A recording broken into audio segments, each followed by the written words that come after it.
Makato and the Cowrie Shell. A Thai folktale. Group 2 ST8 Amber Audio Presentation. Once upon a time, there was a boy whose name was Makato. He was an orphan, for his father and mother had died when he was very young. He had no brothers, sisters, cousins, or friends to take care of him, so he had to make a living for himself. He did very kind of work, carrying heavy things, clearing away the forest, or feeding pigs. He never idled over his work, and although he was paid only a small wage, he was satisfied. He knew that if he did not work, he would starve. Whenever he went, his employer praised him for being insensible, hardworking, good-tempered, and cheerful. One fine evening, after he had finished chopping up a big pile of wood, he sat down for a rest and thought of all he would like to do in the future. He wanted to try his luck in far-off strange lands, for he longed for exciting adventures. "What are you thinking about so deeply, my boy?" asked his employer. "I would like to go on a journey for adventure," said Makato, pointing to the northeast. "I've heard that the land over there was fertile and the people are kind. I wish I could see that land for myself." His eyes sparkled with excitement. The land you wish to go to is called Sukhothai, said his employer. They say Praruwang of Sukhothai is a very kind-hearted king. You might be lucky if you could go there. Sometime later, Makato decided to try his fortune. He left his village and set out into the wide world. He walked along cheerfully, enjoying new sights and talking to the people he met on the way. After a month's journey, he reached a village on the frontier of the kingdom of Sukhothai. "Please, can I have some water to drink?" Makato asked an old woman with a big water pot on her head. "I'm so thirsty." "Where did you came from? Why are you here alone? You look as if you'd come a long way," said the old woman, pouring cold water from her pot into a small cup and handing it to Makato. "Thank you so much," said the boy. "Who are your father and mother? Haven't you any family?" The old woman asked again. "I have neither father nor mother. I come from the city of Mon over there," replied Makato. "Good heavens, have you really come from Mon? How is it that you are traveling alone? Such a young boy as you are." "I wanted to see Praruwang of Sukhothai," replied Makato. "They say he is a very kind-hearted king." "You are a determined boy," said the woman. "Come along with me. Who knows, you might see Praruwang someday." Makato was glad to go with her.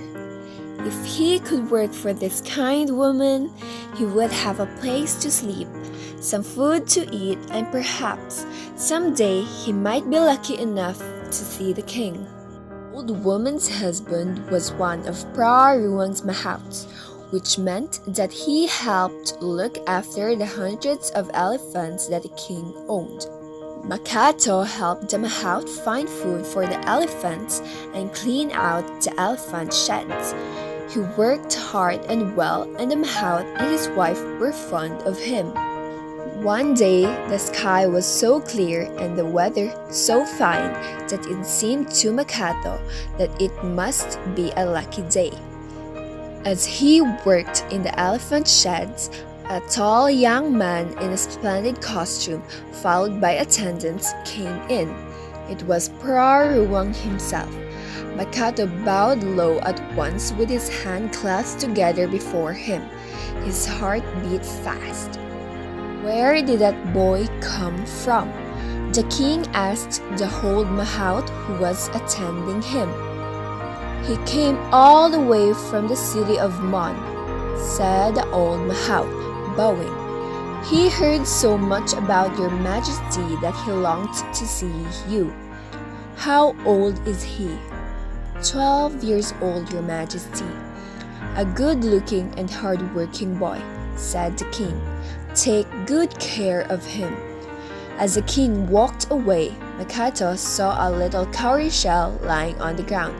He ran to pick it up and held it out to the king, but the king said with a smile, "You may keep it." How wonderful, Makato thought. The king has given me a cowrie shell. At that time, the people of Sukhothai used cowrie shells as money, although one cowrie shell had a little value. But Makato wanted to make as much use of it as possible, for it was the king's gift. For a long time, he could not think of a way to use it so that it would earn more money for him. One day, he passed by a stall in the market where the seeds of many different plants were sold. He looked along the stall and caught sight of a basket full of lettuce seed. Lettuce! He could grow small plants like that. He asked the jolly-looking woman at the stall, "Can I buy some lettuce seed?" "Oh yes, my boy. How much do you want?" said the woman. "I have one cowrie shell," said Makato. "One cowrie shell?" said the woman, laughing. "That won't buy anything. I can't even measure that much." "Look," said Makato eagerly. "I'll dip my finger into a pile of seeds. Then I'll take the seeds that stick to it. That must be about right for one cowrie shell." "Well, why not?" said the woman, amused at his suggestion. "All right, boy, help yourself." Makato paid the woman his one cowrie shell. Then he put his finger into his mouth and dipped it into a pile of seeds. When he pulled his wet finger out, it was covered with seeds. He carefully scraped them off his finger into the palm of his hand and went away happily, clutching the seeds. Now that he had the seeds, Makato broke the soil and sowed them at once. He watered the seed bed every day, and soon the young plants appeared. Day by day, he cleared more ground and planted more lettuce seedlings, until the kitchen garden was covered with them. He was very proud of himself because he had done so well. I wish I could give the king some of my fine lettuce, he thought. One day, the king passed by the elephant sheds again. Makato waited for his opportunity, then knelt down and proudly presented his biggest bunches of lettuce to the king. "Where did you get these?" the king asked, surprised. "I grew them from the cowrie shell you gave me, your majesty," answered Makato with a beaming smile.